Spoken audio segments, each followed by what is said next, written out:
So already we agree on one thing, right? Hopefully that's not it. So we're here today because, as everyone that's here knows, BMT, or the Brooklyn Marine Terminal in Red Hook, is going through some changes, or potential changes. And I am a member of a committee, a task force, that has been asked to make a decision on whether or not I support this project. One of the largest contentions that I have is the lack of information that's gone to the community, or the fact that I feel that the community doesn't know enough about this project, for me to make a conscious decision. So I wanted to make sure that we can meet today and we can answer a ton of questions. And I've been to these meetings before, and they quickly delve into a war of whoever can scream the loudest, whoever can control the mic the longest. And what ends up happening is that there are some people that care deeply about the content that we're about to receive, and that content is going to help them in their organizing, is going to help them in their understanding of the project. And I want to make sure that we can do that. So I've done this before, and it worked last time. So this is my attempt to do it again here. And the format that we want to use is, we have, how many questions do we have? Is it 59? It's a ton of them. 10. We got 59 submissions, of which we were able to condense to 10 questions that are all within the realm of similarity. You know, where they were like, are you going to paint the pier blue? And then someone said, is it going to be light blue? We're just going to say blue for that one. So that's an example of what it is. But what we want to do is we really want to get to letting EDC answer all 10 questions, all of them. So before you have to respond, before you have to ask your question, let them get through their 10 questions, because your question might be one that gets answered today. This is an informational session. No decisions are made here. EDC, for all they do, is an agent that has been requested by the city of New York to put together a plan and a proposal for the future of BMT. The people you see before you, respectfully, are bureaucrats. They're long-term agency employees of the city of New York, and they have no political fight at all. They're a technical agent. I always talk about organizing and always talk about where our targets should lie. You guys have a public list of every single task force member in the task force. They are the ones that ultimately make the decision, not EDC. EDC doesn't have a vote there. The mayor does, but EDC doesn't. So I just really want to respect them, and they're public servants. You can get mad at me. You can get mad at everybody on the task force. Come at us. That's not the target. It isn't. They're going to try their best. Now, with these 10 questions that we're asking, I have a meter. We don't want any BS either.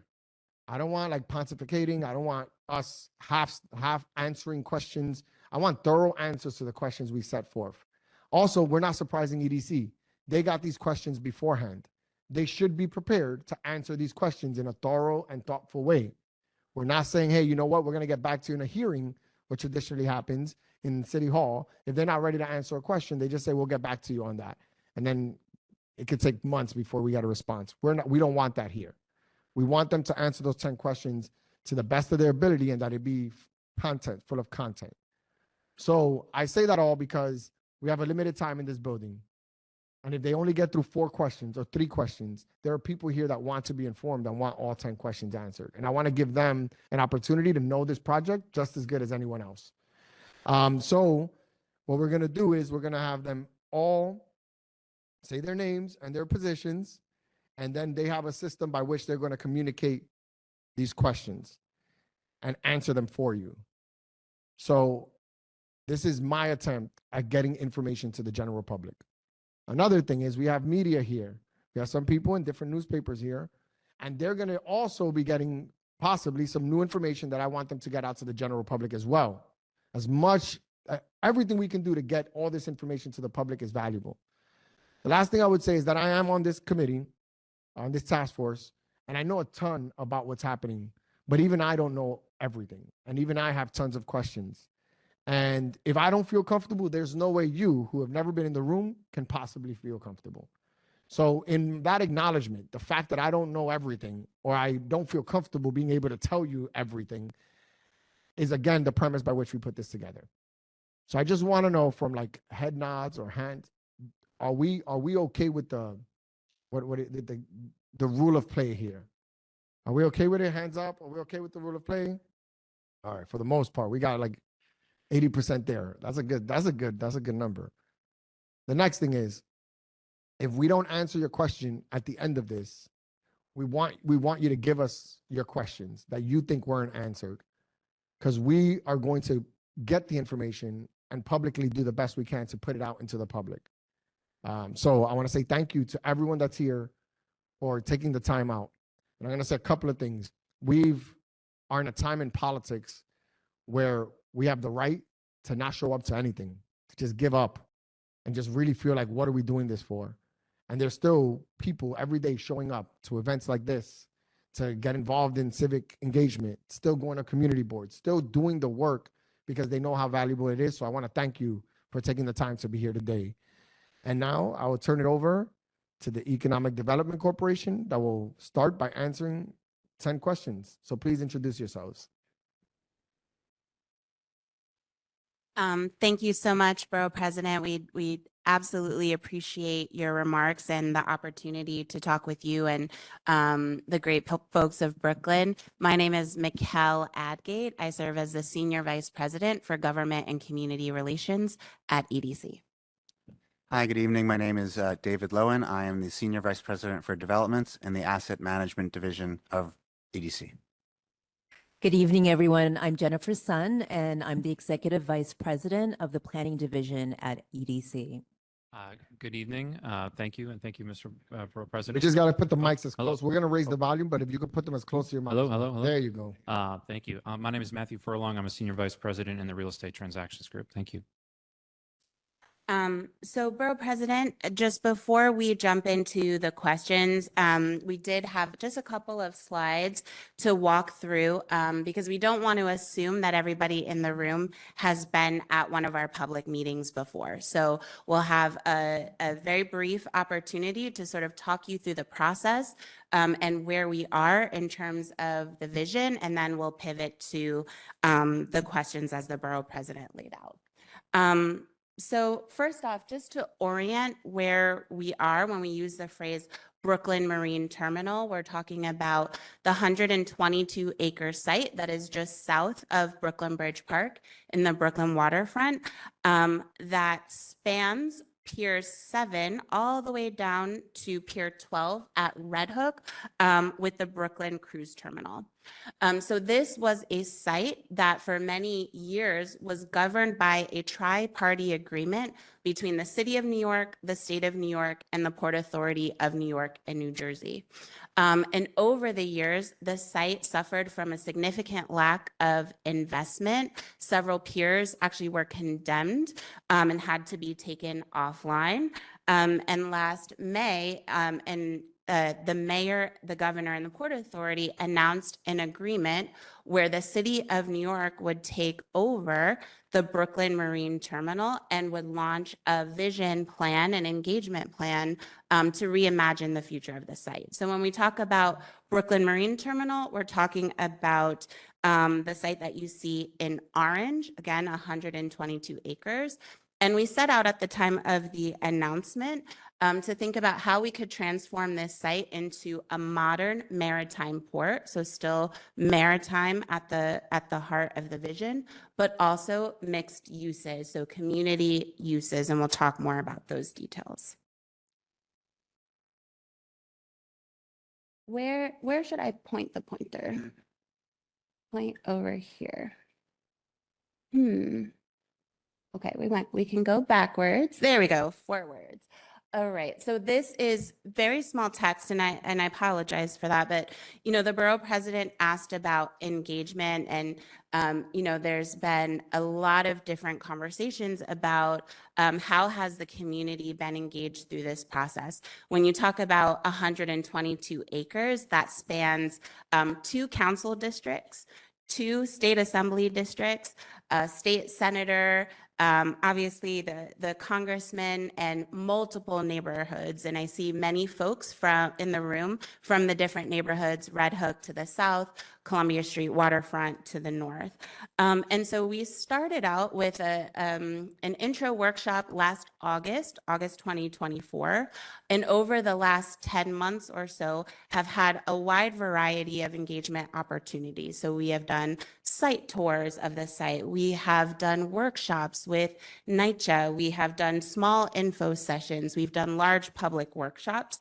And we've had a lot of meetings with the task force that the borough president referenced, as well as surveys and other opportunities to engage. So if you're looking for additional information or to familiarize yourself, definitely encourage you to visit our website. We have a lot of the readouts of those public meetings, the priorities that we heard from the community over the course of this time. And we're really proud of the fact that over that time, we've had over 3,600 folks who have been engaged at some point over the course of the last 10 months. So as we talk this evening about the vision, where we landed after this period of engagement, task force meetings, working with consultants like maritime experts, port experts, the vision that the task force will be voting on is what you see here today. So again, at the core, a 60-acre port that would have a new marginal pier, as well as investment in electrification.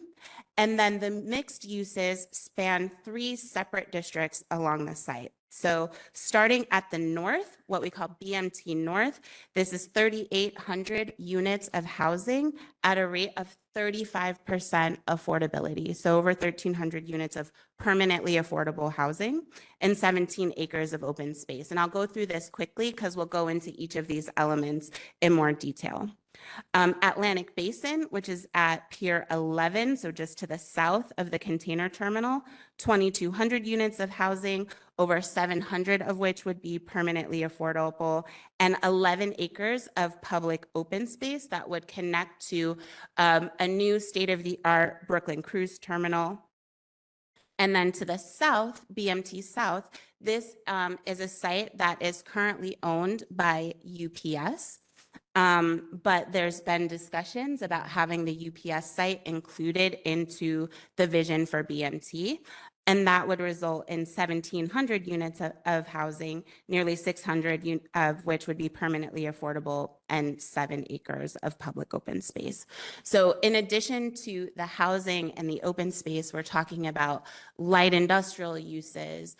So expanding the opportunity for light industrial and maker space, as well as commercial space. And we'll talk a little bit about the community facility and workforce development spaces. So as we go through the presentation tonight and we're talking about the vision, this is what we have offered to the task force as a result of the last 10 months of work.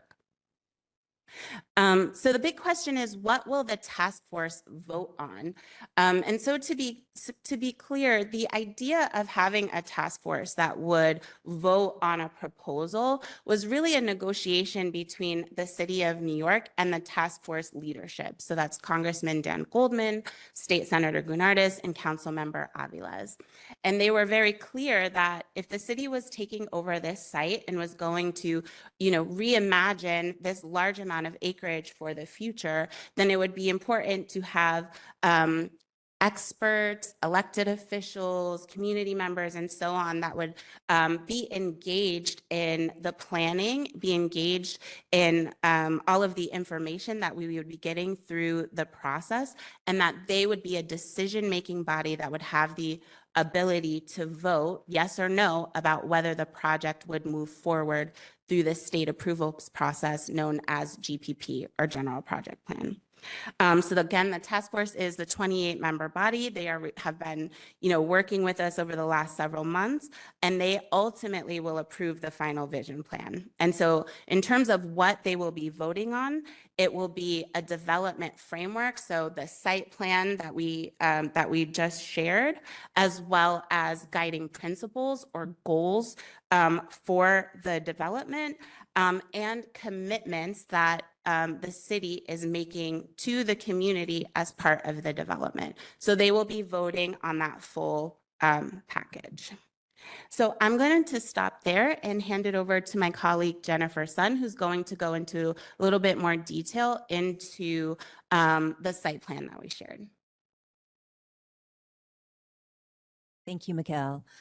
So seeing that most of you have handouts, I am going to try to skip through some slides so that we can preserve more time for Q&A.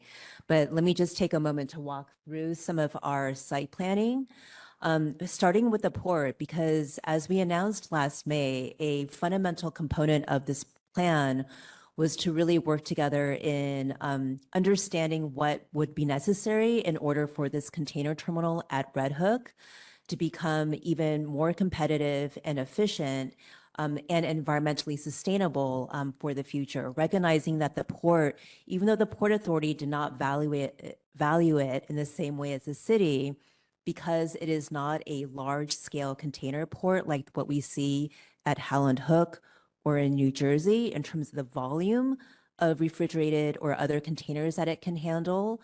The city has placed a lot of importance in investing in the container terminal and in a port at Brooklyn Marine Terminal, recognizing that it still supports a very important supply chain function of continuing to bring goods into the city by water, and that it has more potential of doing that, of moving more freight by water, not only moving that freight from New Jersey to BMT, but also from BMT to other locations in the 5 boroughs.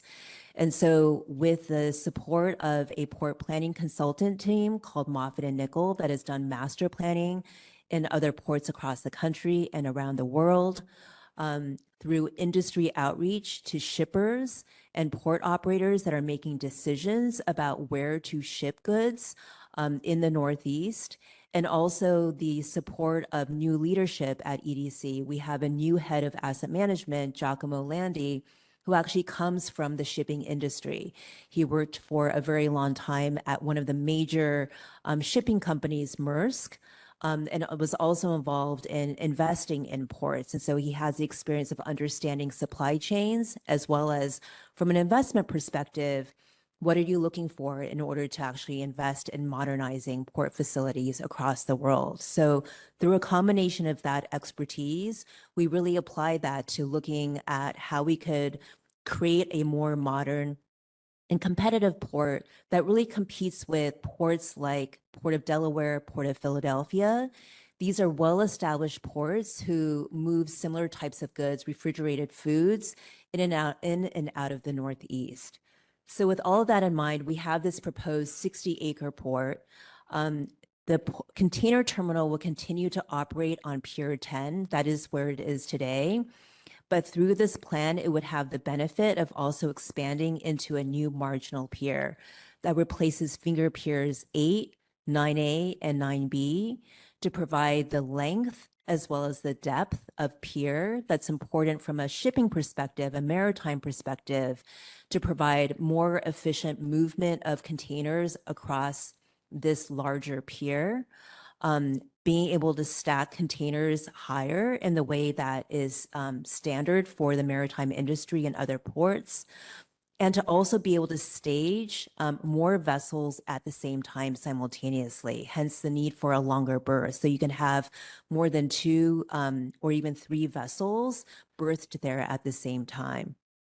What this new port also achieves is the ability to not only move more containers into BMT, but also other types of cargo. So construction staging both for the BMT redevelopment, but other projects like Governor's Island, the future FIDI Seaport Coastal Resiliency Project, and other projects that we don't even know yet of, as well as potentially more bulk cargo as well. So that's really the sort of purpose of redesigning the marginal pier is to achieve those goals. So I touched upon this a little bit about sort of the configuration. There's specific design and performance requirements that have been really driving the design and the size of this new marginal pier.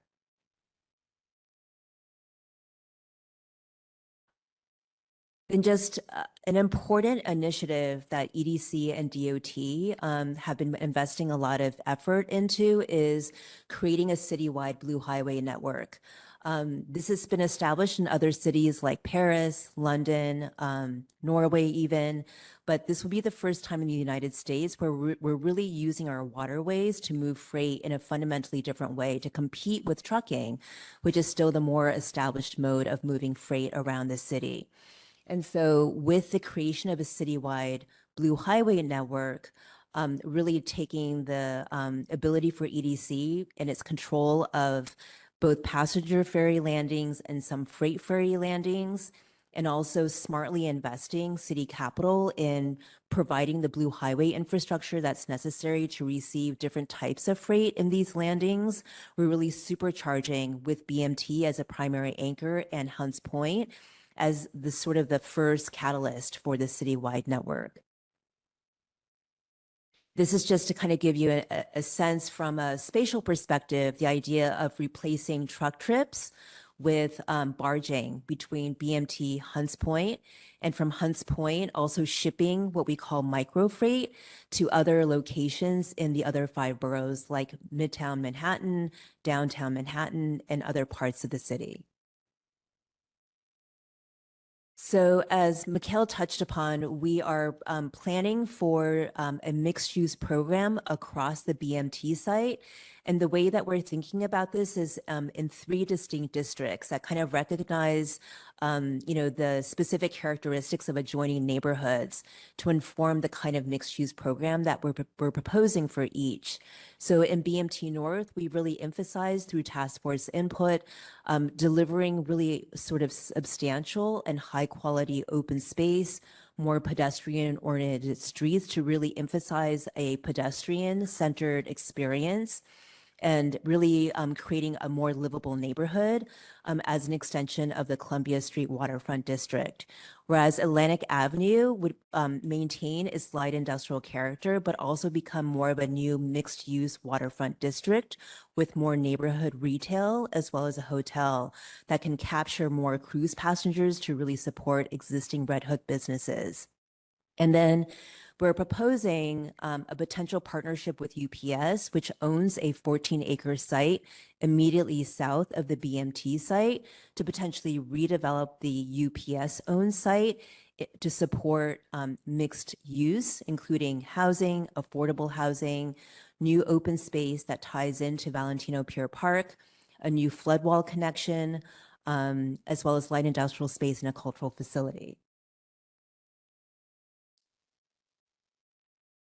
In addition to this mixed-use program, as I've talked about, open space is a very important community amenity that we want to create through this planning effort. So the most prominent destination parks are at either end of the site. We are proposing the extension potentially of Brooklyn Bridge Park by creating open space on Pier 7, the creation of an almost 2-acre park at the corner of DeGraw and Columbia Street, and a prominent destination park on the UPS site, but also providing new public waterfront access throughout the site, especially at Atlantic Basin. I'll let you look through the handout to just see sort of the potential transformation of these areas from a pedestrian perspective through each of the districts.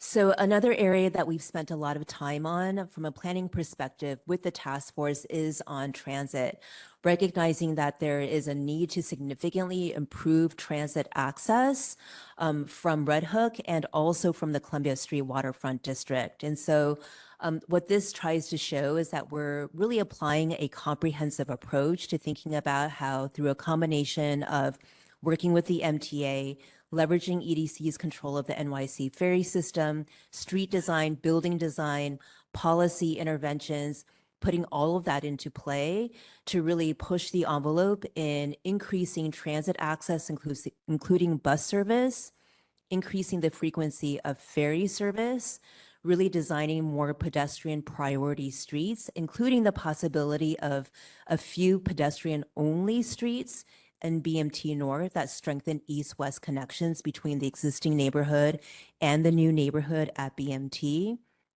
And also really thinking about how we consolidate freight deliveries within BMT to minimize the number of truck deliveries on site. And then also one of the circulation options that we put forward is to consider one option of moving the truck route from Van Brunt and Columbia Street to the BMT site as a way of reducing the truck impacts on local streets, and also directing new traffic, truck traffic, to the Hamilton Avenue interchange and access to the BQE to relieve pressure on the Atlantic Avenue intersection and interchange. So this gives you a sense of the spectrum of bus service enhancements that we're pursuing in earnest with the MTA. So that includes a combination of, with DOT, designing the Columbia Street in such a way to support priority bus service for the existing B61 route, but really making that more of a priority bus service so that there is more reliable and frequent bus service that benefits Red Hook residents as well as Columbia Waterfront District residents, Cobble Hill, and so on. We're also through the Brooklyn bus redesign, but also through continued advocacy with the MTA, looking at the possibility of bus route extensions that improve bus service access to local subways, including Smith 9th Street and Carroll Street. And then we're also working with the DOT and continuing to prioritize safer pedestrian and bicycle connections at the street level between Red Hook, for example, and the local subways under the elevated BQE. Then resiliency. So we recognize that in order for us to be able to propose putting this amount of density at BMT, it's important for us to really invest in resilient infrastructure and really prepare for climate change adaptation and protecting both existing and new residents from sea level rise, major storm events in the future. And so we've designed the resiliency infrastructure to protect the neighborhood for extreme storm events like a superstorm Sandy. And so what that means is, from a resiliency perspective, we're designing flood protection for a 2100 100-year storm, when we would have the combined effects of sea level rise, tidal flooding, and major storm events. We're designing for the most extreme storm events to do the following: elevate buildings so that the first grade is conforming with building code resiliency requirements to elevate that first floor. We're also proposing to elevate the entire site, the streets, as a way of providing passive flood protection.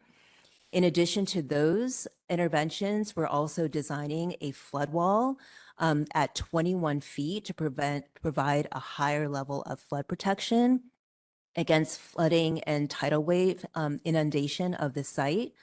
And then for the ports, where possible, we are elevating the piers to also protect key infrastructure, including electrical infrastructure, from tidal flooding, and elevating that infrastructure so that we're avoiding disruptions to the port. So some of the other slides just show how this flood wall can actually be integrated into the open space and into the greenway, as well as new buildings, to minimize the effect of having a flood wall on site.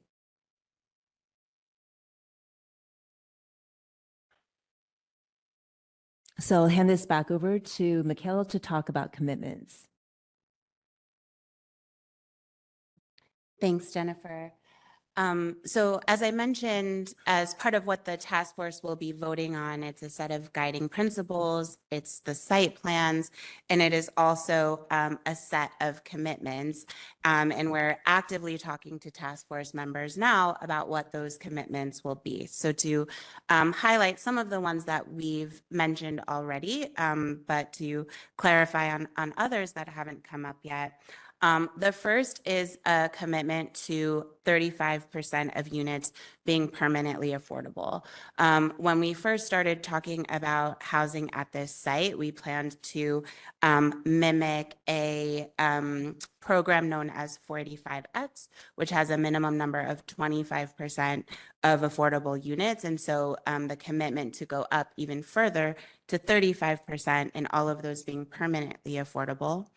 In addition to that, 200 units at the site will be reserved for residents of the Red Hook Houses East and Red Hook Houses West. So through a voucher program, existing NYCHA residents will be able to access units at the new development. The second thing that we've been discussing with the task force is the creation of a $50 million fund that will preserve or create affordable units within Community Board 6. So we understand that there are a lot of concerns about affordability, particularly on preservation. And so the creation of a fund to support creating and preserving affordable units of housing is part of that. We have also committed $200 million to Red Hook Houses East and Red Hook Houses West for capital improvements. And so as part of the finances between the city and the BMT project, $200 million going to support improvements at the NYCHA campuses. Jennifer talked a little bit about the Greenway, not only from a resiliency perspective, but from a community perspective. And so this is a mile-long waterfront Greenway with 6,000 linear feet of public waterfront access. We have also committed $25 million to the creation of an electric shuttle that will support transit access, not just for potential residents at Brooklyn Marine Terminal, but also at community locations. So this would be a pilot shuttle service.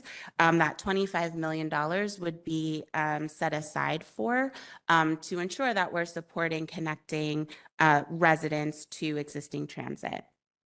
We've also committed $30 million to a destination cultural space in BMT South. One of the things that we heard particularly from the Red Hook community was a real interest in having a space that highlighted not just the history of maritime in Red Hook, but also given the amount of visitors that come in through the cruise terminal, being a space that could emphasize culture, art, welcome. And so that is part of these commitments as well.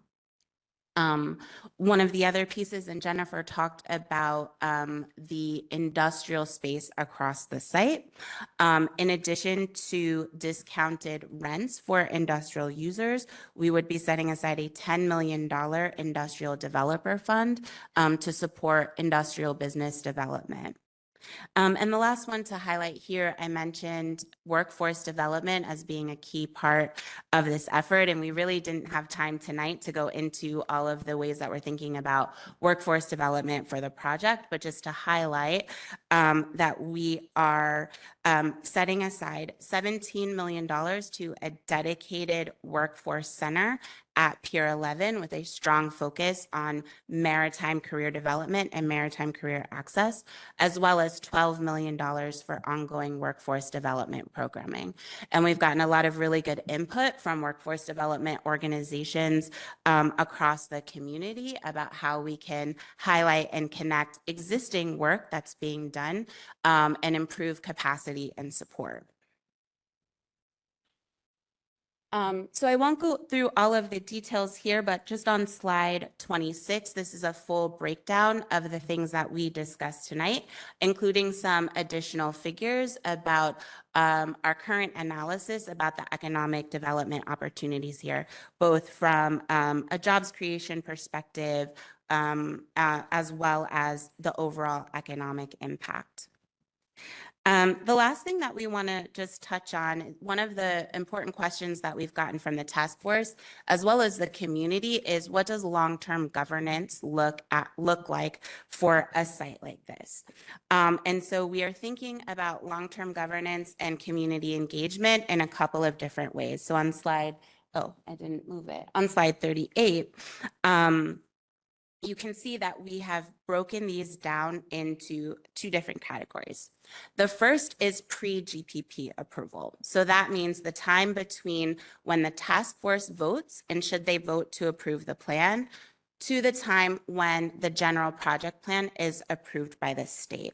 And so we would be establishing an advisory task force. So our current task force would end. A new advisory task force would begin, and their purpose would be about guiding the site plan through environmental review and the duration of the GPP process. So they would have a different set of responsibilities than the current task force, but ultimately their responsibility will be ensuring that the final vision plan is carried through GPP. Then the second stage is post general project plan approval. So that's after environmental review, after the state approval. And what we have been talking about with the task force is the creation of a local development corporation, the Brooklyn Marine Terminal Development Corporation, that would have board representation. This is similar to what we see at Brooklyn Bridge Park or Battery Park City Authority, that would ultimately be responsible for the implementation of the approved vision plan.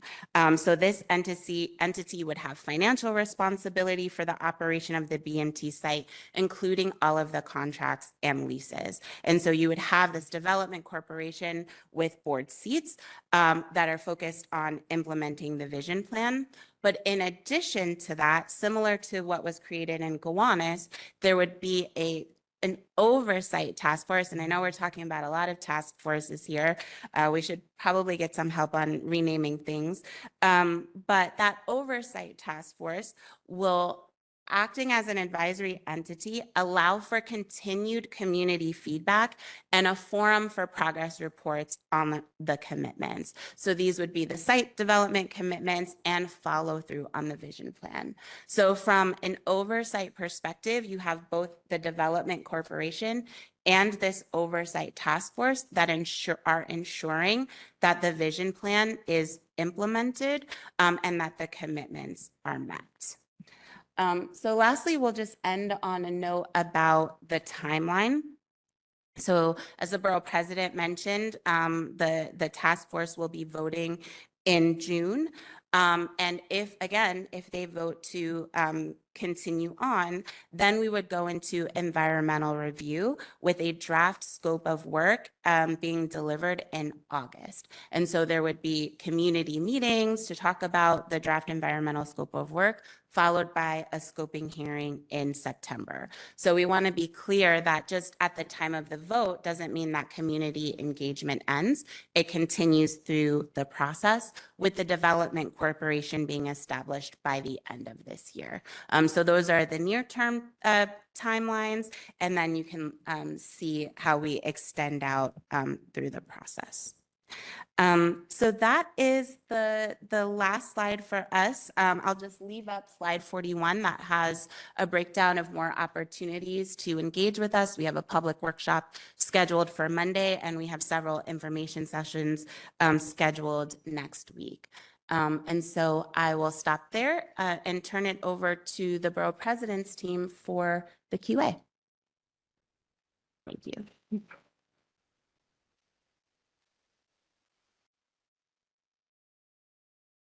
Thank you.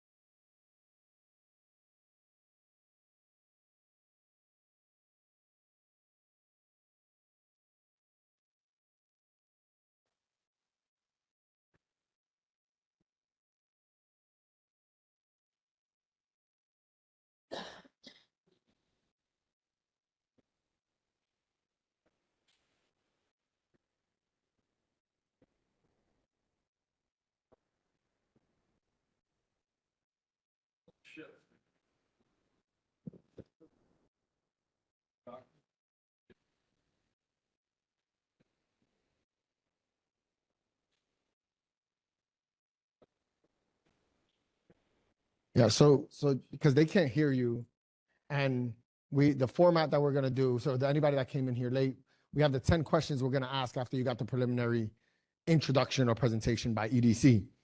And the first question is, what happens in scenarios of task force votes, no votes, votes for components, etc. So the task force is an advisory body of EDC established with the express purpose of collaborating on a preferred site plan, goals, and investment priorities for Brooklyn Marine Terminal. In this advisory role, it is helpful to clarify what would happen in the following scenarios when the task force cannot arrive to consensus. Will EDC proceed with environmental review and next steps? How does that plan move forward in the event that there is only consensus on a portion of the plan rather than the entirety of the proposal? Yeah, thank you, Borough President.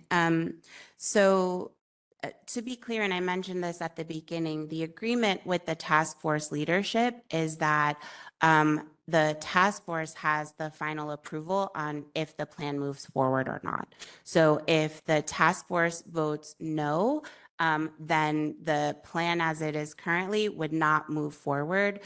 We would not move through environmental review. It would essentially end at that point. To your second question, it is not a vote of different components. It is a yes or no on the full set of guiding principles, the site plan, and the commitment. So they are voting on the entirety of it. And the yes vote, again, would move the process to the next stage of environmental review, and the no vote would not.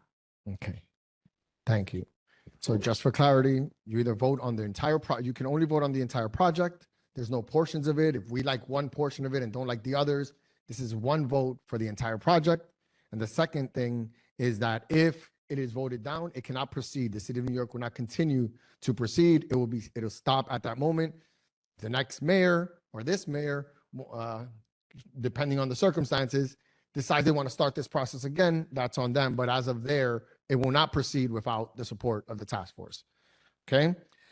That's right. If I could just add one sort of caveat to that, obviously the site would still continue, right? The current work would that the current operations that are happening there, the existing leases, we are committed to honoring those existing leases. So I just want to be clear, it's not that, the existing operations shut down, that will continue. It is this process that would end. Okay. Next one is agency coordination related to transportation and housing. There are many overlapping concerns around the relationships between increased housing and then already stressed transit and road network. Please explain the coordination among all other affected city and state agencies, specifically the MTA, the New York State Department of Transportation, the New York City Department of Transportation, EDC, Ferry Service, TLC, etc., as it relates to traffic studies, mitigation plans, and existing and interim conditions. Please explain the coordination among all other affected city-state agencies related to HPD, NYCHA, or HCR, or the Housing Community Renewal, as it relates to the feasibility of developing housing at BMT. And please explain coordination efforts around the larger BQE redesign. There's one question, by the way. With many, Yeah, thank you, Borough 59 President. questions. We only asked 10 questions here. Please, Michaela. Yes. So I'll start with transportation planning and our coordination with transportation agencies. So from the very beginning of this process, we've been meeting with DOT. A priority has been really understanding from their community engagement through the BQE central process what they've learned in terms of community priorities that we needed to bring into our process. So as an example, they made it very clear that with our planning effort, we needed to look at ways of really diverting truck traffic, car traffic that's generated on the site from new port activity, new mixed-use development, to use the Hamilton Avenue access to the BQE as much as possible. And that can be achieved through a combination of forced turns at Bound to exit the site and at Hamilton Avenue to enter the site. So it's requiring those being sort of the major ingress and egress points for the site for new traffic that's generated to really take some pressure off of Atlantic Avenue rather than adding more vehicles through that intersection. We also were asked to look at how we can support improving pedestrian connections and bicycle safety. So thinking about the new Greenway alignment in a way that strengthens Greenway connections to the Greenway at Brooklyn Bridge Park, but also making sure that we're thinking about pedestrian and bike connections that again facilitate safer crossings and mobility between the existing neighborhoods and BMT. That coordination is ongoing. The BQE Central is not the only area of coordination with DOT. They have also joined our conversations with the MTA, recognizing that there is a role for DOT through street redesign to then support the ability for the MTA to run buses more frequently and more quickly through creating priority bus service. So we would need DOT and MTA together to work on designing the streets and then planning the bus service for B61 to be a more reliable mode of bus access for the neighborhood. Another area of coordination has been around the city DOT-led Red Hook truck and traffic study. So I know that that study has taken longer than they had originally planned, but some of the coordination around that study is using the truck data that they have, for example, from doing their survey work, from doing their traffic analysis, and incorporating that into our planning. Similarly, with the MTA, they have an active Brooklyn bus redesign planning process that is underway. So we are in touch with them and really both advocating and understanding how that planning could be supported and advanced potentially through BMT.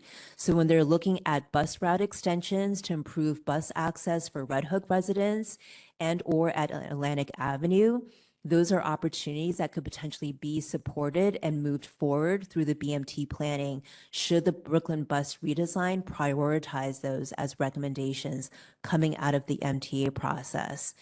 But then not limiting ourselves to the Brooklyn bus redesign process, we're also looking at other bus route extensions that can also improve bus access to existing subways. We have also advocated for the MTA to take another hard look at creating a bus route through the Hugh L. Carey Tunnel to provide Brooklyn access to Lower Manhattan through that new bus route. So at the request of the task force, we're now pursuing an MTA commitment letter that puts this collaboration into writing, securing a commitment that they will continue to partner with EDC and DOT through the next stages of planning and an environmental review. And that as we get closer to the BMT development actually happening, so for example, when we're putting RFPs out for the future mixed use development and can better anticipate the timing of when new housing comes online, they can then plan for new demand, new riders, to then plan for the timing of those bus service enhancements actually being delivered and being put into service. With the state DOT, we have not been as actively involved in direct coordination with the state DOT because that coordination has been happening with DOT as the lead through the BQE central process. We have heard, though, from the task force that it is a priority that we collectively, EDC, DOT, state DOT, take a look at how we can potentially introduce more pedestrian connections by capping areas of the BQE trench to really address the infrastructure, bisecting communities to repair that harm. So it's not something that we can control because that section of the BQE trench is under state jurisdiction, but we're having conversations with the governor's office, with state DOT about that being an important priority and seeing what we can collectively commit to in advancing that in further studies. With TLC, our primary coordination has been around really looking at ways of reducing the impact of cruise traffic on local streets in Red Hook. So with an active Brooklyn cruise terminal, we've used TLC data to understand sort of utilization patterns of calling Ubers and Lyfts, and then finding other ways for cruise passengers to actually come to BCT or leave BCT by doing things like the following: increasing ferry service between Pier 11 and Lower Manhattan and Pier 11 and Red Hook. And we're seeing some success in cruise passengers with the incentive of free fares using that ferry service, to use ferries rather than Ubers and Lyfts to leave Red Hook. We've also worked with Ports America, the BCT operator, at park and ride shuttle service. And so again, looking at other modes of transportation rather than for hire vehicles to bring cruise passengers into the neighborhood, that has already had the benefit of reducing the amount of congestion on cruise call days. Through the BMT planning, we have the opportunity to fundamentally change the way in which drop-offs and pickups are happening, creating more capacity for that, creating a new parking garage that can serve both cruise passengers, but potentially new residents and employees at BMT, so that it can be more flexible without creating an oversupply of parking on site. So there are other strategies that we can introduce through the planning process to further reduce the impact of cruise call days on the local neighborhood. I'm going to pivot now to housing coordination. So we've also been actively working with both HPD and NYCHA in really developing the commitments that we've presented today. So part of that has been with HPD support and with Community Board 6, understanding the historic housing production, what has been delivered in the past in terms of permanently affordable housing, and it has been relatively modest, even though CB6 is a pro-housing community board, especially through their recent support of the Gowanus rezoning. But aside from the Gowanus rezoning, there has been fairly limited housing production and affordable housing production in CB6. So that has been an important in really urging, I think, us to take a hard look at how we can integrate housing at BMT because it's a publicly owned site. And there's such a significant opportunity of doing that in a responsible way here through infrastructure investment. We've also looked at their pipeline, and through their input, created this $50 million fund to really support offsite preservation and creation of affordable housing and Community Board 6. So that's been informed by HPD.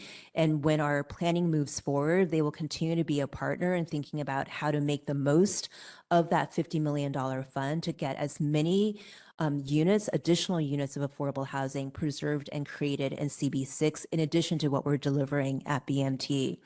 And then with NYCHA, similarly, we've been working closely with NYCHA as the entity and the NYCHA tenant leaders and really shaping the commitments of both reserving 200 of the almost 3,700 permanently affordable units at BMT for Red Hook Houses residents specifically, and then also committing to $200 million towards capital improvements of the NYCHA Red Hook Houses campus improvements. So all of that has been informed through a combination of coordination with those agencies and task force input. Then lastly, another area of coordination has been around resiliency. So DDC, New York City Emergency Management, and DEP had made it very explicit to us that it was a priority for them to be able to move ahead with the Red Hook Coastal Resiliency Project. It's been years in planning, closely with the Red Hook community.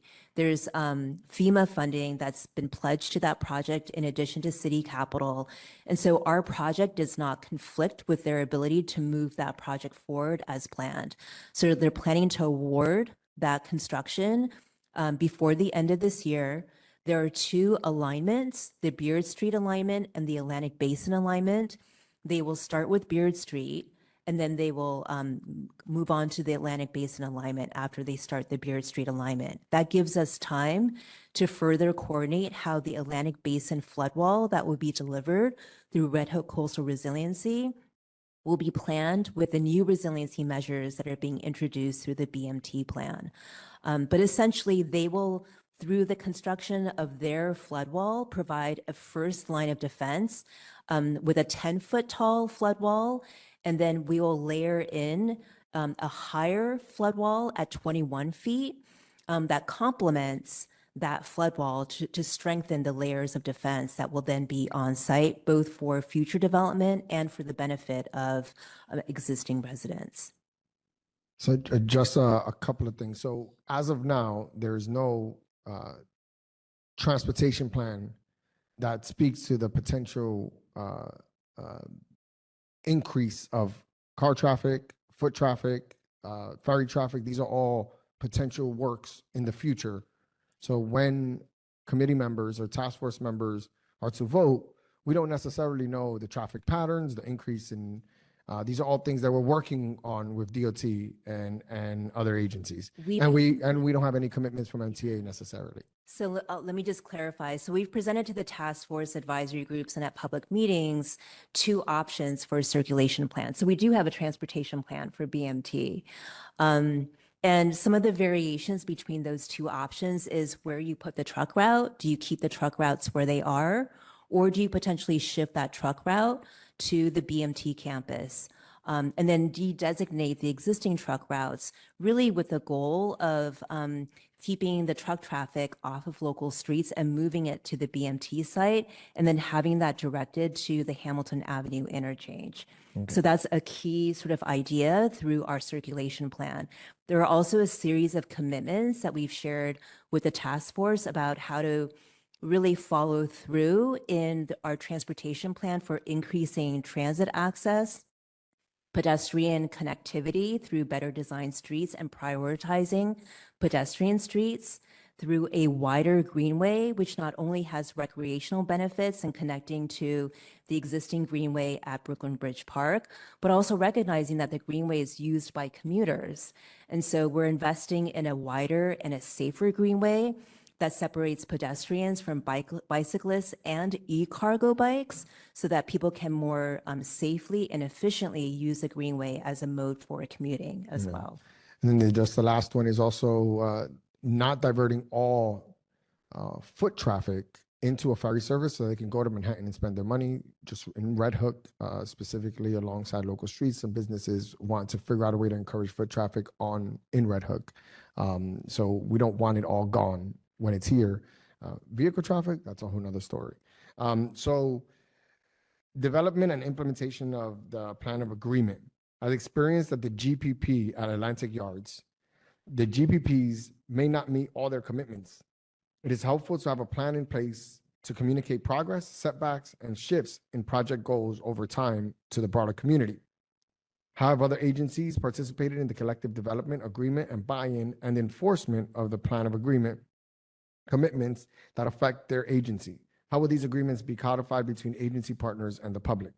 Has EDC considered or established a performance-based means to deliver commitments to the community, including compensation for delays in public amenities, affordable housing, and/or critical infrastructure within the build-out period of the plan? And what means of enforcement will any future governing board have to see that commitments are upheld?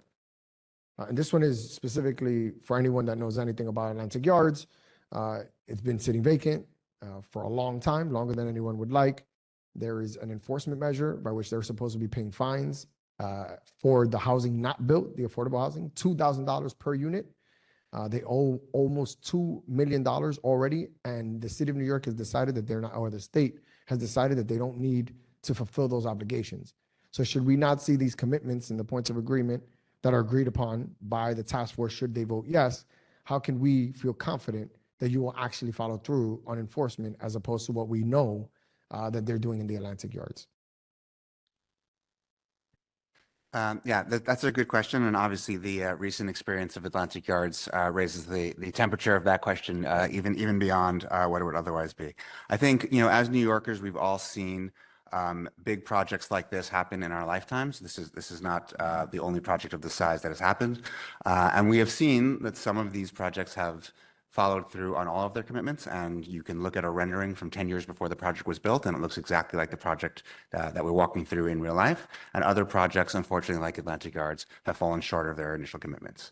And one of the ways that we are trying to ensure that this project becomes one of the projects that follows through on its commitments is really the governance structure that Mikhail went through when we were talking earlier, in that the best way to ensure that a project does follow through is to establish a locally controlled project-specific entity and that is accountable not only to the mayor, but to a whole breadth of local elected officials as well. And so what we are proposing, the Brooklyn Marine Terminal Development Corporation, would have representation from both the mayor, the governor, and all of the local elected officials. And the mayoral appointments would not only include ex officio city officials, but also would include a number of at-large members who would be appointed based on their familiarity with the relevant industries that are involved in this project, such as maritime industrial, affordable housing, open space, and other industrial projects, but also with their familiarity with the local community and the needs and desires of the local community. That type of project, that type of entity really helps inform that the commitments are followed through. In addition to the local development corporation that we'd be forming, we are also, as Mikhail mentioned, forming an oversight task force that would meet quarterly and that would hold the development corporation accountable. And so they would need to report to them quarterly on their progress as they go through the commitment, and it would also be a vehicle for which to provide additional feedback and serve in an advisory capacity to that development corporation. What we've seen is that the commitments that are incorporated into this project really fall into two buckets. There's those commitments like the affordable housing and like the park space that are kind of embedded in the site plan of the project. And there are those commitments that are really kind of living outside of the site plan, such as the commitments to the money towards the Red Hook houses and workforce development programs and things like that. The commitments that are embedded in the site plan would be codified as part of the GPP and are therefore embedded in the land use controls, and they would not be allowed to be deviated from without a very intense process of modifying the GPP, which would incorporate additional public feedback and opportunity for the public to weigh in. Did you want to talk about coordination with the other agencies that were part of that question? I already talked Oh, about I already talked. Yeah, and then the other. We're going to expand on governance, but I did want to recognize that we've been joined by Councilmember Alexa Aviles, and would like to say a few words before we continue with the other question. So good evening, everyone. Sorry to disrupt the tenor here, but I just wanted to say hi. I'm Councilmember Alexa Aviles. I represent District 38, and I am one of the vice chairs of the task force. Just want to say thank you to the borough president for opening the space. One of the things that we have heard consistently from members of our community is they need more forums to engage. And the purpose of tonight certainly is to give another opportunity for people to hear exactly what we're hearing. Warts and all, right? We're not all on the same page about stuff. We have many different ideas of shortcomings, some things that seem promising. Nevertheless, the importance is having an opportunity to hear and digest this serious information that we have here. So many of you know me. I'm going to spare you any of my own editorializing right now so that you can hear directly, but happy to answer any questions. And once again, thank you, Borough President, for your leadership. And thank you for all being here. You are all Brooklyn nerds. Since we are, I don't even know what day of the week is, but here evening listening to all the manner of urban planning and all the issues that this comes. But this is our home, and we are committed to the best Brooklyn for our residents that we can get. So just thank you, and thank you, Borough President. Thank you to the whole team for being here and all of you. Gracias. Yes. Yes, I am editorializing a bit, so I'm going to be poking in. Yeah, so the governance structure is an important thing. Can we speak exactly who's going to, not just like in generalities, which elected officials are going to have folks on it, how many each are going to have, and that makeup, if we can put it on the screen, it would be great. And then just exactly how, if a goal is not met, what influence would the governance structure actually have? I just want to know how the governance structure could either move things along, slow things down, change things, just understand their true power and influence. Yeah, thank you.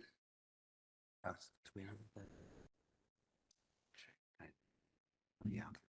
No, I got it. So what we've been proposing for the governance structure would be for there to be mayoral appointees that include relevant city officials of relevant agencies such as HPD and EDC, but also a number of at-large members that the mayor would appoint, as I mentioned before, based on their familiarity with the relevant topics as well as the neighborhoods. In addition to that, we were talking about the governor. I think we're talking of a total of 11 for the mayoral appointments, 5 for the gubernatorial appointments, and then 1 each for all of the local elected officials, which include the congressman, the city council, the state senate, and the state assembly. So that would be a total of, I think, 21? We're at 23 now. 23, I'm sorry, 23 board members, with the mayor's office having a majority vote, which is reflective of all of the capital that the city is putting in, as well as the pilot payments and value of the land that the city is contributing to the project. Yeah. So just for people that objectively would listen to that. So this board, this governance board would be run by the mayor for all intents and purposes through his appointments. So if the mayor wants to proceed with something, doesn't want to charge them, doesn't want to hold them accountable, technically his appointments, like in, for example, another governance structure we have, is the PEP in the city of New York is an example of this type of governing structure where I don't think there's ever been a vote that that wasn't won by a mayor. The only way a mayor has ever lost a vote was when a PEP member of their own did not show up to the meeting and therefore gave the opportunity for the opposition to come through. So this is not for you to answer, but it's just for you to know that the governance structure that is currently being proposed to the task force is one that is majority mayoral and in all intents and purposes, mayoral control over the future of this project and the decisions that are being made. Okay. So this is not EDC, but it's every single elected official in this community could be against that project and it would mean nothing because there are more appointments for the mayor than it is all of us combined by double. All right. All right. Yeah. And it's just important for people to know what we're voting on, what I have to vote on. The overall cost breakdown of the sources. So this is my biggest pet peeve in the meetings is we add things that cost more money and then add housing to pay for the things that cost more money. And then add more things because we add housing, then add more housing because we need to pay for those things. And I'll give an example. Right now, my biggest concern is the exorbitant public access and public realm budget that has been set forth. And if you have that breakdown, that would be great. I don't know if we do, but an example of that is it costs almost $500 million to build the park. It costs even more money for the roads, the sewer service, and everything that we're going to need to put forth to accommodate residential, increasing the budget of this project by almost $1 billion. And to pay for those $1 billion, we need to build more housing. Should there not be any public realm, any park, or any addition of housing, for example, we would technically not need to pay for $1 billion worth of public realm and housing services, which would make the project more affordable and make it more palatable for a lot of us. So what I'm asking for is a breakdown so that people can see how much exactly the park, the roads, the infrastructure, all costs that we're paying for to add housing, which is independently, I believe, almost $1 billion. We don't have that? Thank Do- you, yeah. Mr. And I just want to, do we have a breakdown though? So you got to verbally say it. Okay. It's okay. Go ahead. All right. We got the press here. They're going to clean it up for us. I really appreciate you guys. Go ahead. Well, thank you, Mr. Borough President. And gee, I wish, public investments and things in this city don't cost what they do. It's a function of our values in large part. It's a function of what it takes to get big things done in this city. And that's the cost estimates that have been put forward by the consultant team. We feel are genuine. They're grounded in precedents, but there's no doubt that there's some big numbers attached to this project. One thing just to point out as it relates to the housing component, simply characterizing it as currency to deliver on the public investments, I don't know that that maybe is captures the essence of the project. I mean, housing is a component of this project because we believe housing should be a component of this land use plan. As you know, just the sheer land holding that we have here at our disposal, affords us the opportunity to deliver quite a bit of housing and quite a large amount of affordable housing. And so I think it's just important to ground ourselves that housing is a key component to the plan, and it's additive to what is also central to the plan, and that's modernization of the port, and introduction of other maritime uses, other industrial uses, and really weaving those uses together in a novel way, in a way that we haven't really seen in this country, and doing it through green space and really innovative urban design. But we totally hear you, and I think it's important to talk about the financing model that is informed by other precedent large-scale projects. And David, please jump in if you can add any color from Brooklyn Bridge Park. But we believe that the model that's been put forward does have an opportunity to expand the pie, so to speak, beyond the existing municipal and state resources that have been allocated to the project. So you're correct in that, there would be cross-subsidy funding from housing that could fund the billions of dollars of local and regional public investments that are proposed with this project. And that's what this structure does. It aligns with other financing models that were undertaken on public land by the city, like Brooklyn Bridge Park, where you have an entity and an ability to capture land value, and in some cases taxes, which is the case here, to fund public investments.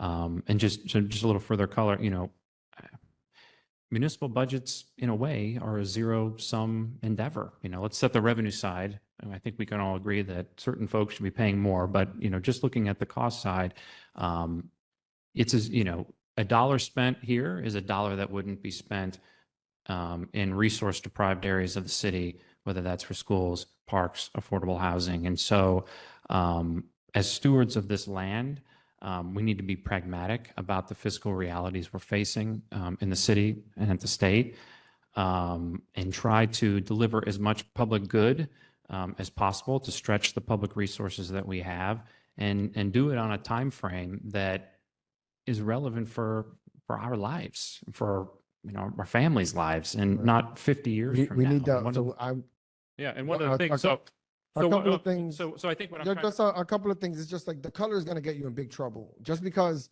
we want to, we could go through this all day. You guys are not building an Elizabeth Street garden, right? And you think housing is important. Why not build there, right? Yeah. It's just the positions we could quickly dive into Yeah. a conversation here where you're inconsistent with how the city moves forward with housing. And trust Understood. me, there's been no more pro-housing borough president Yep. than me in all of this city. So I care deeply about it, but we don't have a scarcity mindset in Brooklyn. We Okay. have an entire borough that we can build in a lot very quickly that we're not taking advantage of. And the scarcity of industrial land in the city of New York makes it more difficult.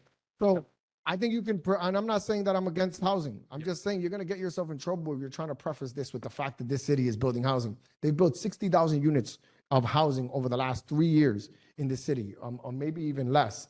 Austin, Texas built 50,000, and they have a tenth of the population that we have. Yeah. We could be doing a ton of work that this administration is not doing on building housing. So I just want to be careful. Yes, sir. Because then we're going to get into a debate, and it's my building, it's my house, and it's not going to be fun. Yep. So I just want to say, like I said, I'm pro housing, Yeah. but I just want to get to the numbers so people understand. I'll what get we're to them talking right now. about. So Thank you, brother. the project commitments, the public commitments are $3.7 billion. That's what's been estimated by the consultant team that's supporting this initiative. That includes $1.7 billion for the port, which includes a new marginal pier, a 26-acre marginal pier, in kind of a flexible, continuous surface area that can meet the needs of the maritime uses that were set forth. Investments in Pier 10 and Pier 12, as well as topside investments in the form of new drainage systems, electrical communications, around $300 million. And then as well, a capital reserve of $50 million to support that pier structure over time. So that gets you to $1.7 billion for the port. That investment is complemented by an investment made by the future port operator that we would RFP for, whereby they would bring, 250 estimated to $300 million of additional investment to support, more use-specific investments on the site, including equipment, and topside, including a new cruise terminal building. Adding to the 1.7 is roughly around another $1.7 billion in public realm infrastructure investments. And Mr. Borough President, you definitely highlighted the price tag for some of these, whether it's resiliency of around $320 million, and that includes the flood barrier that the team had mentioned here. Infrastructure of around $379 million. That's new streets and neighborhoods, the new greenway, and then a fairly sizable amount for open space. So as the Borough President mentioned, around $500 million for topside investments. That relates to 35 acres of open space. And is priced based on the information, and cost comps that our consultants have provided us, akin to best-in-class parks, really to the degree that you see at Brooklyn Bridge Park and other best-in-class parks in the city. Added to that, based on feedback that we've heard, a desire to preserve the entirety of Pier 7. That's roughly $175 million to $200 million to preserve the substructure of that pier. All told, and as well as a $50 million reserve for park maintenance. There's a lot of maintenance models that could be at work here, but we think it's important that the project is funded with a good maintenance reserve fund. Obviously, through RFPs and partnerships with private sector partners, the Development Corp would endeavor to extract as much value from those partners, including commitments to maintain open space, but nonetheless, that's included in the cost estimate. So $1.7 billion for the port, $1.7 billion for community investments, and then to get to the total $3.7 billion, another 300 and call it $30 million of offsite and onsite investments. So there's a commitment to support discounted industrial space. All the industrial space that has been modeled would be leased at a discount to market, minimum 25%, in some cases 50%. And so funding to support those space buildouts, including a standalone facility at BMT South, 50,000 square feet. We mentioned the shuttle service. That's a $25 million allotment for that. $12 million for workforce and training. $10 million for offsite industrial investments. EDC has launched, don't quote me, I think 10 years ago, an industrial development loan fund that provides a mix of grant and loan capital or IDA benefits, in this case, for offsite industrial investment. So that's acquisitions of new buildings, improvements to buildings, equipment to support the industrial sector, again, offsite. And then the material components of that $330 million are the funds that Mikkel and Jen highlighted. $200 million for NYCHA campus improvements, and $50 million for offsite affordable housing preservation or creation. So together, that $250 million, we believe could preserve up to 1,000 or more affordable units. So when added to the project's 2,700 affordable units, puts us north of a 40% share of affordable housing for the project in the adjacent areas. And so and I totally hear you, Mr. Borough President, on the size of these numbers. They're can be eye-watering. Those investment amounts are the commitments, and they're on the other side of the ledger set against this revenue stream that the Brooklyn Marine Terminal Development Corp is empowered to retain and collect. So that's land lease proceeds from the disposition of property for mixed-use development, as well as the ability to capture taxes in the form of pilot, and finance off of that to fund these costs. And then in addition, $368 million of grant capital that's been secured to date. So I think it's special to and unique to highlight that revenue model, and really the fact that you have this development corp retaining revenues that would otherwise flow to the city's general fund to invest here, to invest in this project in Brooklyn. And it certainly doesn't preclude, in fact, there's a mandate that the Development Corp continue to seek additional grant funding, continue to explore innovative financial models to stretch those benefits, to maximize the public benefits, and of course, leverage the private partners to invest in the site, invest in the improvements, to maintain the improvements, and to contribute to the project costs. Thank you. All right, so that was a lot, which I'm grateful for. It was thorough, but for the most part, it was like 1.7 billion for the port, 1.7 billion for the public realm. Yes, sir. And within that, the resiliency, the greenway, the green wall, is on one side with the public realm, and then the $1.7 million for the port, including the repairs support 10 and 12. And we have 300 million that's kind of there for the NYCHA conversation we had and so forth, that are going to pay for their upgrades. The offsite investment, 200 I million, guess. sir. 200 million for 200 million for offsite investment. So that's a general understanding of it, which is why I had the conversation about the public realm being so expensive and needing to build even more housing to pay for that. Okay. We're not doing questions. So in the beginning, we had a conversation. The questions are going to be answered here. I will get to all of them. We're only up to number 5 out of 10. And as you've seen, each one has like layers of it. And EDC is being gracious, and I think they're doing a good job at just answering the questions. I'm gonna talk to them and try to engage when I think appropriate, but I don't want this to delve in to a battle. I want you to get the information. The information is so valuable, because then when you talk to the people you want to hold accountable, you have the real information.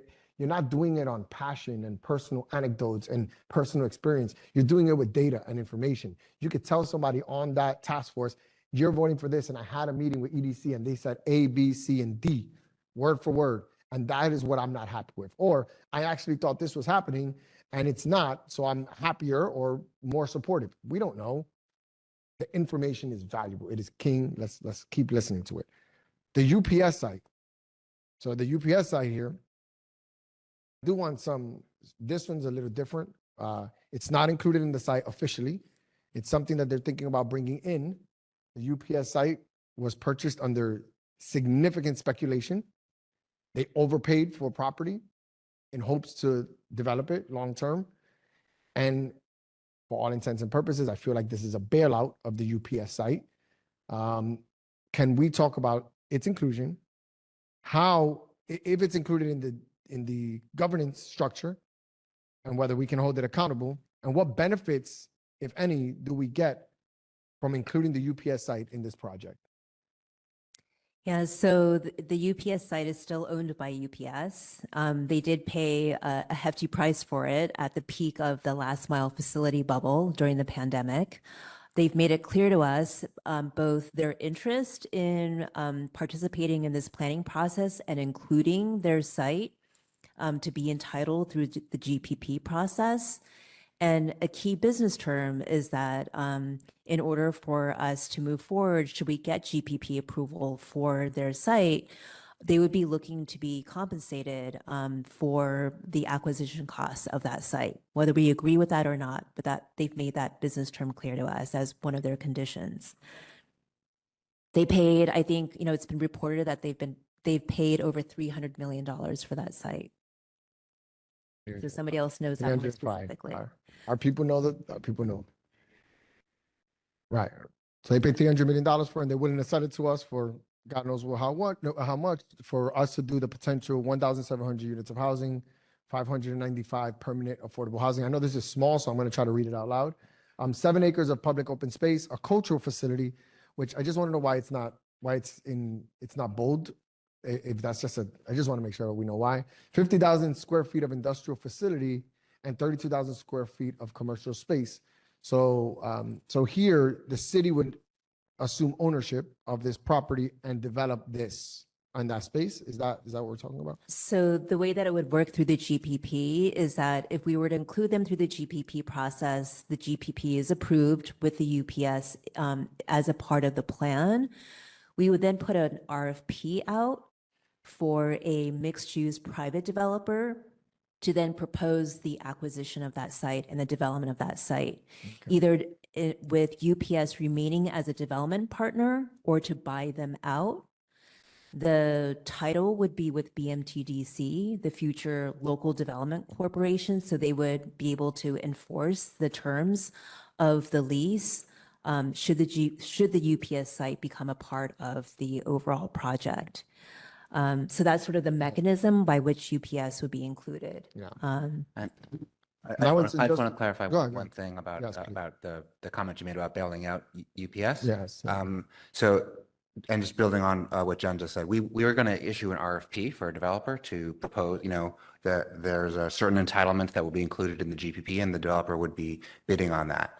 When they bid on that, the amount that they would be paying, we would take that amount of money, and we, as you mentioned before, there are certain improvements to the site that we need to make, raising the site, building the park, building the infrastructure, all those things. When all of that money is spent, whatever is left over from that pot becomes what's left for acquisition at UPS. And so the amount that UPS would get paid is very dependent on what the developers bid on that site. And at that point in time, we can't compel. We're not talking about condemning the site from UPS, so it would be voluntary. So at that point in time, once we have the bids in from the developers and we price out what it would cost to build in all of the infrastructure and parks and all that stuff, and we know what's left, that is the acquisition price that would be offered to UPS. And at that point, it would be their prerogative to either say, we're willing to take that, whether it's more than they've currently paid and they'd make a profit, or if it's less than they've currently paid and they say, that's enough money for us to walk away from the site and take our loss and walk away. That's kind of to be determined at that point in time. Yeah. So there is a potential here that a private developer comes in and says, we'll give you $500 million for the site and build everything that the city's asking for. And UPS leaves with $200 million on a bad investment, which if you're a homeowner, you will never see something like that happen. If you make a bad investment, they will foreclose on your house yesterday. But I do want to say this, with this space specifically, with the BMT South, the UPS site, the housing. All right, so we're just gonna keep it there. That's fine. So that's just the facts of what is available there. But this the money that you're talking about that is going everywhere else and then would possibly go here. No, it's okay. So what they're presenting is the potential of what can happen if it was a part of the GPP, go through its RFP, and that's what you get. Okay, got it. All right. Number 7, the development and evaluation of meaningful alternative scenarios. So you presented us with something here, and then the discussions are among the broader community, the advisory groups, and the task force identified other potential alternatives, including omitting the UPS site, consolidating all potential housing into this site, removing all housing from the Atlantic Basin, a maritime manufacturing only scenario, and consideration of additional financial tools and assumptions. Why were these scenarios not included for additional analysis for review by the task force, nor flagged to be evaluated as alternatives under environmental review? And how will any of the previously mentioned scenarios be further developed and analyzed, including throughout environmental review? And for this one, it's that obviously people want to see a non-housing alternative, and they were never presented with it. They only know this. So a non-housing alternative showing the hardships of why that is not something that EDC thinks they can do, it could be valuable to the community. It could give them pause on their opposition, for example. We don't even give them that shot. We're coming in here and immediately introducing a plan that is mixed use. So let me just clarify then from the planning process. Back in the fall, we actually did work with the task force, advisory group members, and through public workshops. There was a site planning exercise. It was controversial. Some people rejected the premise of it, but the intent and what we actually got as an outcome of that was there were different alternative scenarios that were illustrated through that public engagement. One of them did include, for example, not including the UPS site. So we have presented that alternative to the task force to, we have, where Let them for finish. the impact of not including UPS, we have communicated to the task force is that, the existing neighborhood would be more vulnerable to climate change because you wouldn't have a section of a higher level of flood protection, of flood wall, the elevation of the UPS site built out as a part of that resiliency plan. And so it would leave a portion of the existing neighborhood exposed to tidal flooding, sea level rise, and potential storm events. You would also lose out on new open space that's integrated with Valentino Pier Park, and importantly, 1,700 units of housing, including 595 units of permanently affordable housing, plus 50,000 square feet of modern, resilient industrial space that doesn't really exist in Red Hook, as well as a new cultural facility. If we take the UPS site out, we have also been clear with the task force that we would not be moving those additional housing units into the rest of the other two districts. So we have presented what the site plan would be without UPS. We're just basically maintaining the integrity of BMT North and Atlantic Basin and all of the mixed use benefits and programs that we presented. We have also presented the all industrial alternative to the task force, advisory group, and public meetings. What that means is we would keep the zoning at M21 for the site, and it would be mostly industrial uses that would remain on site. What that means is we would expect to see a continuation of truck parking, more sanitation parking, both private sanitation carting companies and sanitation, the Department of Sanitation coming back to us and asking for more of the BMT site to be made available for sanitation trucks. You would potentially see more municipal operations being moved to this site because we have a very long list from operating agencies like DEP, NYPD, for locations for tow pound activities. But that's a choice. That's a choice that the city would make. So I just want to be clear that I just want to, because It's a the choice clapping, that the city the would only make. people you really, so I just want you to, so you have Councilman Babilas and me here. We're the only people that can vote, right? They can, respectfully, they could just talk. They don't have a skin in, they don't have skin in the game. I just want to, like, the clapping is not, it's only going to move, I guess, Alexa and I.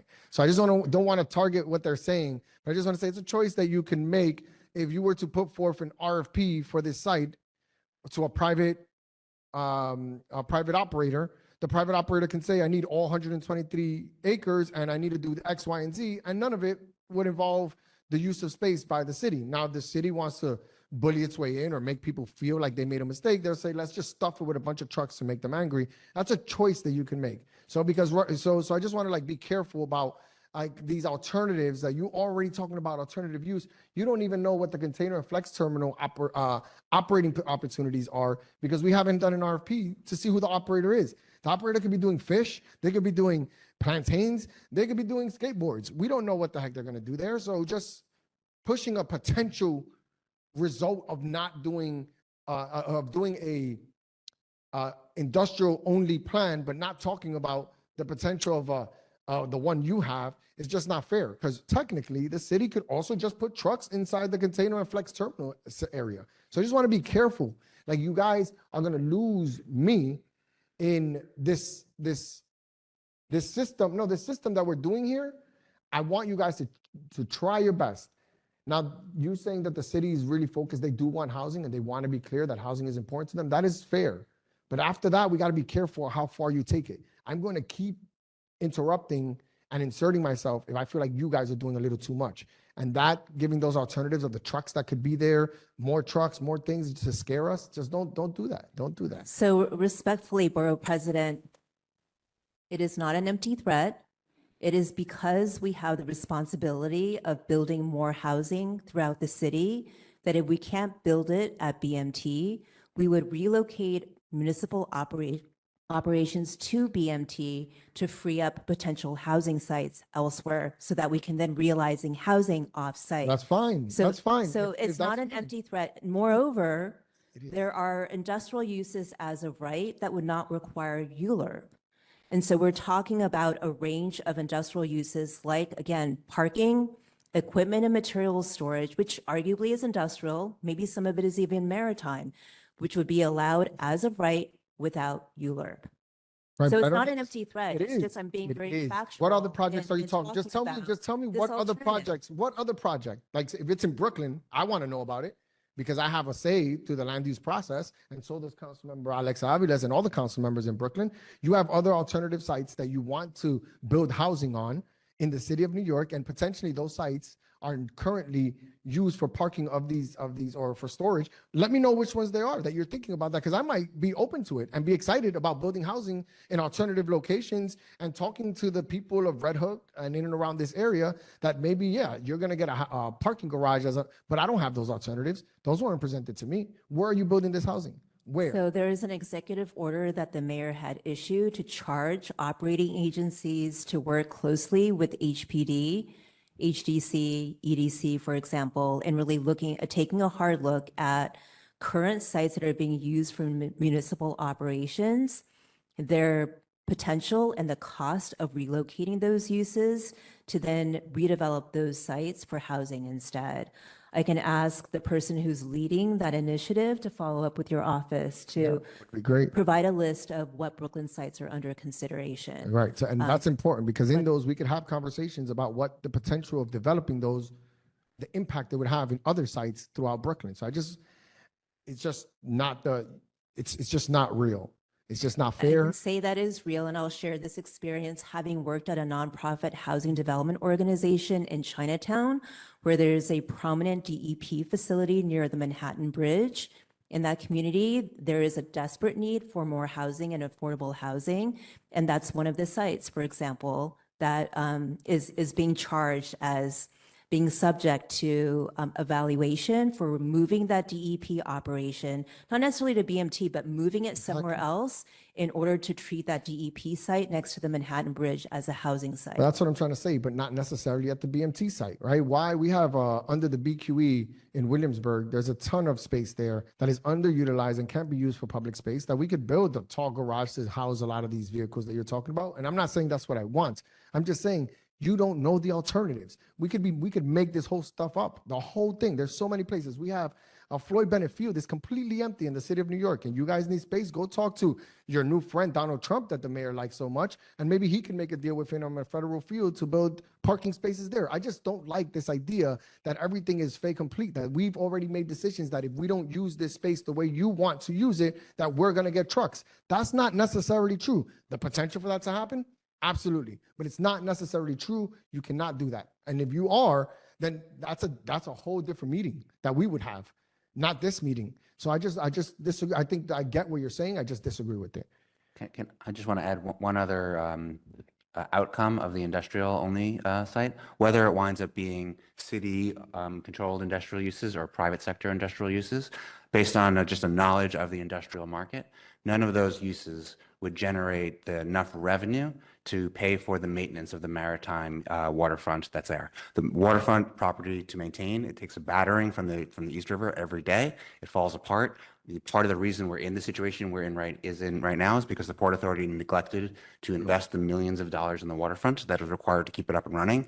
And part of the reason why this project, why EDC has landed on the preferred property that we have, is because it provides, as you saw, 1.7 billion of the revenue is going towards rebuilding and maintaining the maritime properties. Even if we didn't want to rebuild this marginal pier, just the piers alone as they sit today, Pier 7, we've done an inspection report, would require about $200 million to bring back to a state of good repair. Similarly, Pier 8, also $200 million. Piers 9A and 9B, which are currently condemned, would take about $150 million each to bring back to a state of good repair. Pier 10 is actually in pretty good shape right now, but even Pier 10, to bring it back fully to a state of good repair, is about $75 million. So we're talking about $800 million just to bring this property up to a state of good repair from its deferred maintenance right now. And then once you bring it up to a state of good repair, what happens in maritime is the second you stop rebuilding it, it starts deteriorating and it all starts over again. Yeah. And so we know, you made an important point that we don't know what a maritime operator would be willing to pay. We know we don't know specifically what they're willing to pay, but we know that this 800 some odd million dollars is a very, very high sum, and it can be paid from one of two sources: either revenues generated on site, which would not be close in any industrial scenario, or it's a removing of capital funds from some other capital project in the city to pay for it. And that it is a very expensive project because of the neglect of the Port Authority. The Port Authority is arguably one of the worst agencies to ever be created at the state. And it is fallen to a level of disrepair that is genuinely that expensive. A similar site where they're building the windmills, where they're reconnecting the windmills, has already cost $1 billion to a private entity. And that private entity is going to try to save as much money as they possibly can, and they've invested $1 billion to it. So for us to have a similar site in acreage and the $800 to $1 billion price tag is a real one. If they are currently saying the potential operator would be willing to pay up to 250 to 300 million is their projected contribution by an operator for what we're seeing here. Maybe with a larger site, we can ask for more, but they're not going to pay 800 million to $1 billion. That is not necessarily the fault of EDC. It's the Port Authority. They've dug us in such a hole that now we're even having this conversation where we have to include a ton of this other public realm and housing and so forth for what I think should be a port-only project. So I just want you guys to know that that part, it is too expensive to have a port-only project. Is something that I've conceded. It doesn't mean that the state and the city and the federal government can't give us money to close that hole, to dig us out of that hole so we can get to where we want to get to. But the political will at the state level is obviously not there. And the amount of money to invest by EDC is just not going to happen as they prioritize housing development over port operation. All right. Policy priorities and considerations. Yes, please discuss the potential impacts to the IBZ, or the industrial business zone, by allowing new housing and commercial uses. The IBZ program evolved specifically to protect industrial properties from this exact same type of development. It provided business support and services to industrial and manufacturing businesses located within the IPIP and addressed issues related to infrastructure and business environment, like the IPIP's policy applying the IPIP is in-place industrial parks. So those are industrial parks that already exist. Policies applying to the IBZs continue to offer targeted support services for industrial firms and attend to area-wide improvements. The designation also provides relocation of tax credits to qualifying businesses that are located within the IBZ to direct investment to New York City's strongest industrial areas. To create more certainty on land use policy, IBZ designation has previously carried a commitment to not permit new residences. Would the boundaries of the Southwest Brooklyn IBZ be modified to reflect this policy guidance, including potentially designating additional land not currently included in the IBZ? What protections and/or requirements for industrial and manufacturing uses are included in the proposed plan? And how will EDC provide for the future expansion of the Blue Highway program if land is constrained by new housing development at BMT? And this one is important because specifically the expansion of the IBZs. So the IBZs were created because Mayor Bloomberg decided to do a land grab to build a ton of housing in the city of New York. And the trade-off to the city council at that point is that in the places we do have manufacturing, we're going to protect that so it can never be touched ever again. And now we're here touching it right now. So as an example of what the IBZs were supposed to be. But in the mayor's plan, there was a budsman area or areas right outside the IBZs that technically can be included, that could have been or should have been included in the IBZ. There's conversations that have been had within the task force to include additional land in a redistricting of IBZs that were taken off in other parts of the borough. So expanding IBZs in North Brooklyn, in East New York, in other places, and have like a 1-to-1. For every acre that you take for housing, you add it somewhere else for manufacturing land.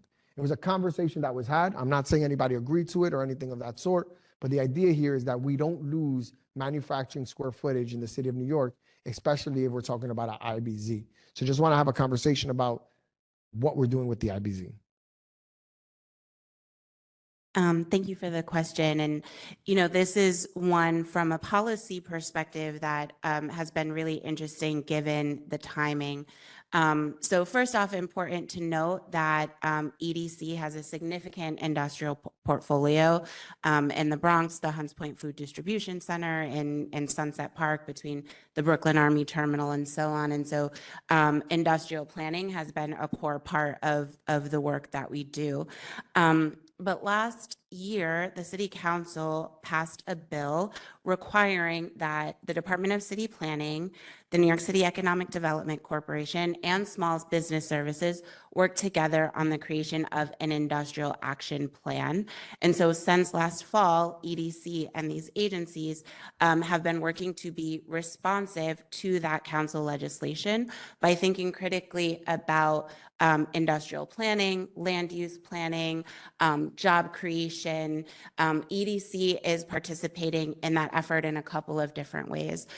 First, by looking at existing incentive programs to seed and support existing industrial businesses, but also the creation of new ones. We also have been working on surveys and engagement with the industrial business zones and the businesses. And so that the timing for that particular report is actually the first draft of it is due this summer.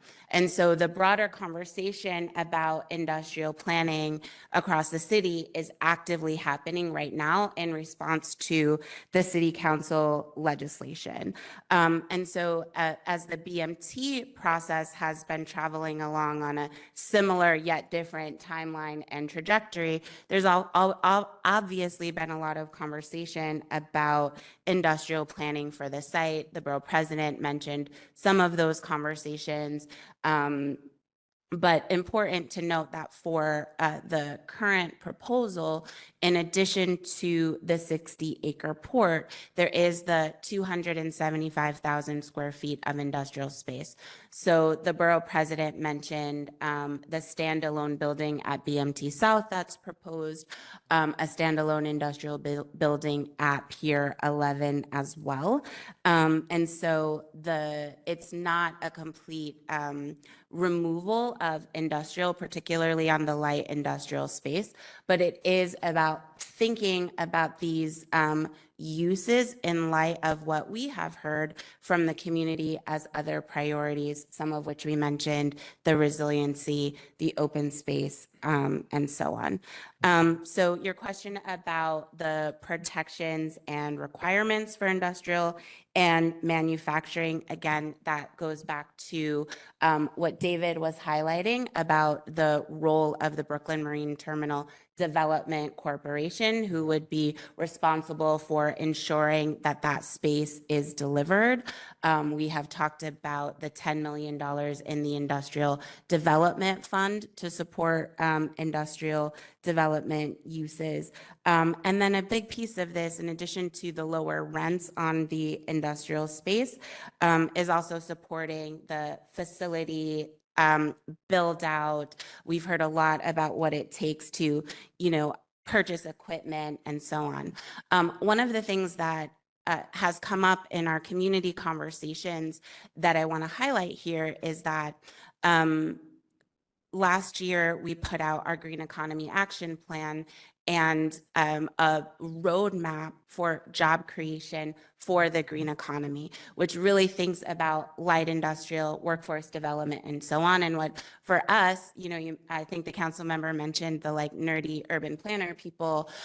What is cool about the location of Brooklyn Marine Terminal is its proximity to Sunset Park, South Brooklyn Marine Terminal, where we are, working with Equinor on the offshore wind build out, the proximity to the Brooklyn Navy Yard that has done so much on industrial development. And then, yes, with the activation of the Blue Highway going up to the Bronx as well. And so you can think about this industrial network across the waterfront. We use the phrase harbor of the future to talk about that. And Brooklyn Marine Terminal is in a very unique space in order to support industrial growth. So just so in the past, in the city council, they've been industrial plans that never come to fruition. EDC has been presented several reports, one by the city council under Melissa Margarito as speaker, one under Corey Johnson as speaker. Now we have Adrian Adams and the mayor from de Blasio to Eric Adams, and there's just never any outcomes that come from that. And from what I understand, most of the pushback comes from the administration's not want to implement these plans moving forward. There are 3 industrial plans in the city's hands right now, and none of them have been implemented. So it's just a lack of confidence. And Michaela, we've been doing this for a long time. I was a staff member when we were doing this. That's right. So I just want to say, I know we go way back. And as a staff member, we are talking about the same stuff, and it never happens on the industrial park side. So, so now I said it was 10 questions. It was actually 8, and that's my fault. So what I hope you've gotten today is what we have. So there's no one technically, because there are port operators, for example, that know a lot more of port operation than I do. And they're on the task force. There are people that are housing, like Fifth Avenue Committee, that know a lot more about the affordable housing and the work happening on the housing than I do. But for the most part, this is the general sense of what we have in the task force. This is what we're voting on. There's very few things. They talked about the $300 million, that of which 200 is going to NYCHA, and there's other little give backs here and there. I think on the UPS site, they talked about giving a half price manufacturing square footage to the South Brooklyn Industrial Development Corporation. Like, there are little things, like smaller things like that, where they're negotiating constantly. But for the most part, this is what we have. The task force doesn't have more than this. There might be, like I said, smaller items, but for the most part, this is what we're looking at. So I hope that today you're more informed than when you came in. Whether you're frustrated or not is not related to the lack of information for the people in this room. There might be people outside that don't know what we're talking about here, but you guys have what we have. So moving forward, talk to the people on the task force. We have 2 people here. Oh, yes. Hello. Where? Oh, there he is. Yes, I'm so sorry. Who helps with port operation as well. So we do have 3 members here. We're the part of the task force that's going to make decisions on all this, but just know this is what we know. Okay? So we're not opening this up to questions. I will do what I want to do is we kept the website. We have like a website. We have Twitter. We have different ways that we got all these questions in. We'll keep that open, and we'll do the best we can to move, like on a daily basis, updating those responses through EDC. But that's all you're going to get from EDC. We're waiting to vote on this June 18th. We'll see what happens. But you have what you have. I want to say thank you, and I know it's hard, but I want you to always have love in your heart and spread it. It's what we do in Brooklyn. Thank you so much for coming today.